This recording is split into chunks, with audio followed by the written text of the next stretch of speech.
Baik, selamat pagi Bapak Ibu Saudaraku yang dikasihi oleh Tuhan. Senang kita boleh bersama-sama berkumpul bersama melalui ruang Zoom ini di pagi ini untuk berdoa kepada Tuhan. Sebelum kita berdoa, saya membagikan kebenaran firman Tuhan. Nah, saudaraku, kita selalu membicarakan mengenai kerinduan hati kita, mengenai kegerakan revival ya. Nah, tapi mungkin sebagian orang apa sih revival ini? Nah, kita terus membicarakannya supaya kita tahu apa bagaimana ini revival dan apa yang harus kita lakukan supaya kita mengalaminya. Ya, kita terus membicarakannya sampai akhirnya revival ini benar-benar terjadi. Ya, mari melihat kebenaran firman Tuhan. Ya, saya sering bagikan dari berbagai versi, ya, berbagai versi bagaimana pemulihan ini, apa yang dimaksud dengan revival dan bagaimana kita meraihnya. Dan pagi hari ini kita mau belajar ini berdasarkan firman Tuhan Mazmur 126 ayat 1 sampai dengan 6. Ya. Nyanyian ziarah. Nyanyian ziarah artinya karena setiap kali orang Israel itu berziarah gitu, mereka selalu menyanyikan nyanyian-nyanyian ini.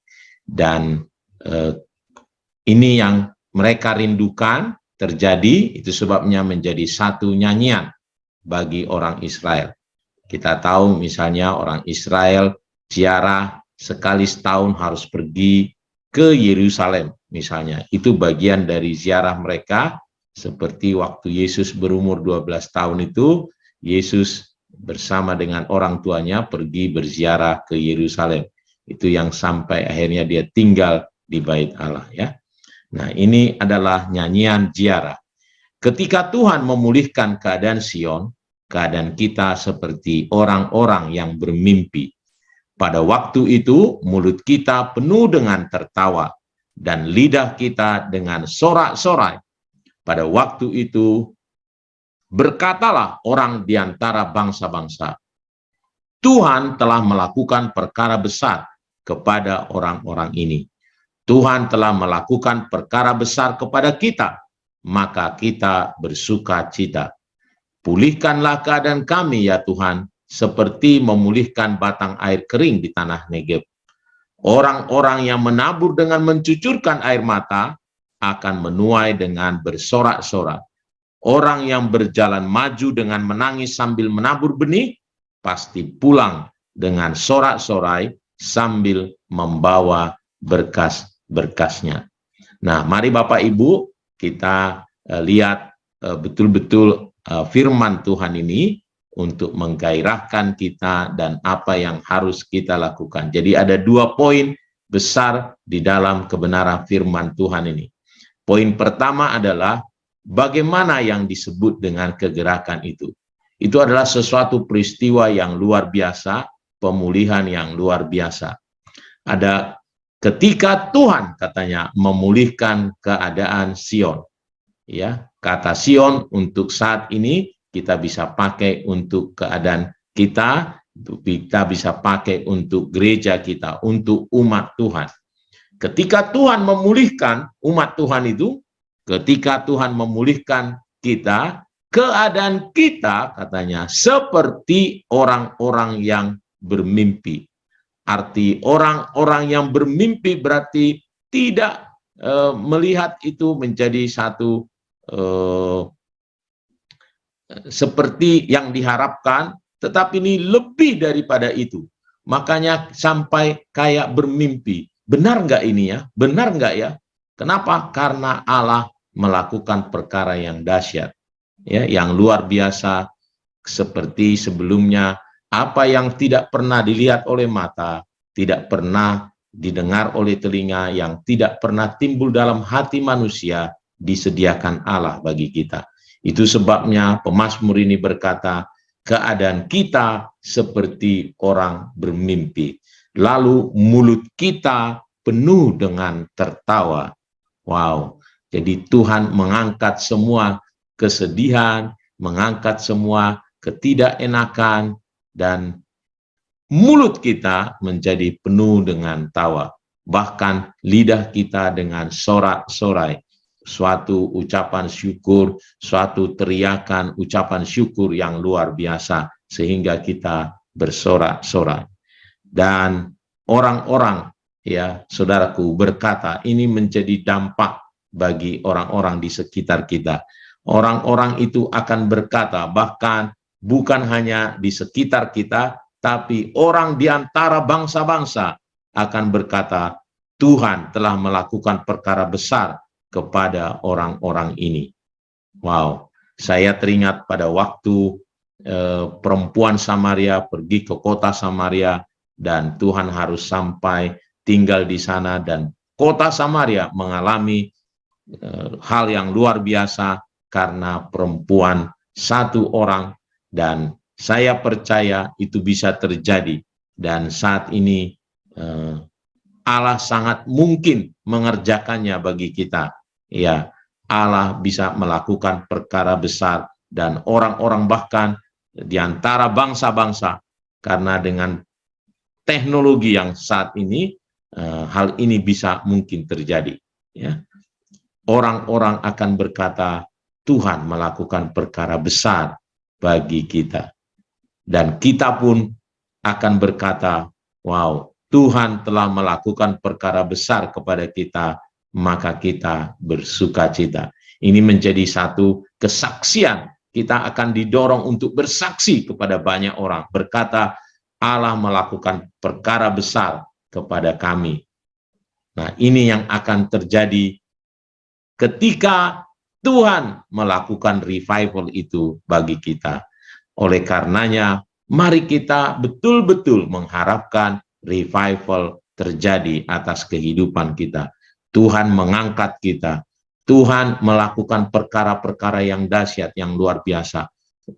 Mungkin setiap pribadi berbeda-beda apa yang dialaminya bersama Tuhan. Tetapi yang jelas adalah Allah melakukan perkara besar, seperti keadaan kita, seperti keadaan bermimpi, sehingga mulut kita penuh dengan tawa, lidah kita dengan sorak-sorai. Nah, bagaimana ini bisa terjadi, saudaraku? Di ayat-ayat selanjutnya dikatakan, nah di sini, pulihkanlah keadaan kami ya Tuhan, seperti memulihkan batang air kering di tanah Negeb. Oleh karenanya, ini berarti adalah berdoa. Mari kita berdoa dengan kesadaran, mengerti betapa pentingnya Tuhan memulihkan kita karena keadaan kekeringan yang terjadi. Kekeringan dalam kehidupan kita. Kita harus mau betul-betul memang menyadari keadaan kita. Tuhan, kami butuh pemulihan Tuhan. Tuhan, kami perlu Engkau. Tuhan, kami perlu ya Engkau memulihkan keadaan kami. Kami tidak mau yang biasa-biasa. Nah, orang-orang katanya yang menabur dengan mencucurkan air mata, kita harus berdoa dengan sungguh-sungguh, dengan kerendahan hati, dengan setia, ya, tidak jemu-jemu, saudaraku, bahkan sampai mencucurkan air mata. Karena orang-orang yang menabur dengan mencucurkan air mata, atau orang-orang yang berjalan maju dengan menangis sambil menabur benih. Nah, kita terus di setiap doa-doa kita terus maju, ya. Kita tidak mundur sedikit pun, kita terus bersemangat di dalam Tuhan, maju meskipun berjuang bahkan dengan tangisan, saudaraku, karena begitu keadaannya, ya.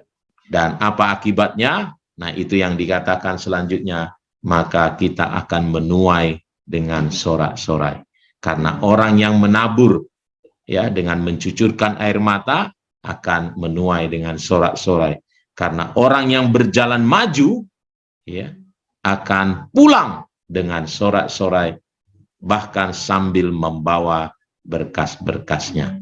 Mari Bapak Ibu, ya, saya mendorong kita semua, ya, melihat bagaimana kebenaran firman Tuhan di Pemazmur ini, kita boleh menjadi orang-orang yang bersemangat terus berdoa, saudaraku ya, menabur terus ya saudaraku. Bagaimana kita terus memperkatakan kebenaran firman Tuhan, bahwa Allah kita Allah yang sanggup memulihkan keadaan kita, sanggup menggairahkan kita, membawa kita mengalami pekerjaan-pekerjaan Tuhan yang dahsyat. Allah sangat mengasihi kita. Dia rindu melakukan perbuatannya yang heran, yang ajaib. Bahkan sampai orang-orang bukan hanya di sekitar kita, bahkan sampai bangsa-bangsa katanya akan berkata, Allah melakukan perkara-perkara besar bagi orang-orang ini. Mari saudaraku, angkat imanmu. Ya, hari-hari ini adalah hari-hari perkenanan itu. Allah memulihkan keadaan kita. Mari bersemangatlah, berdoa saudaraku, doakan terus, minta kepada Tuhan. Tuhan, kami tidak mau kekeringan. Kami tidak mau Tuhan kami mengalami yang biasa-biasa. Kami tidak mau yang suam-suam. Mari bangkitkan. Bangkitkan anak-anak sekolah minggu. Bangkitkan anak remaja. Bangkitkan mahasiswa. Bangkitkan kaum profesi. Keluarga-keluarga. Bahkan sampai lansia-lansia. Nyatakan kemuliaan-Mu. Itu menjadi harapan kita, doa kita. Terus kita berdoa. Dan saya percaya kita akan menuai dengan sorak-sorai. Kita akan pulang, ya bahkan membawa berkas-berkasnya. Tuhan Yesus memberkati kita semua. Selamat berdoa, berdoa dengan semangat, revival akan terjadi. Tuhan Yesus memberkati kita semua.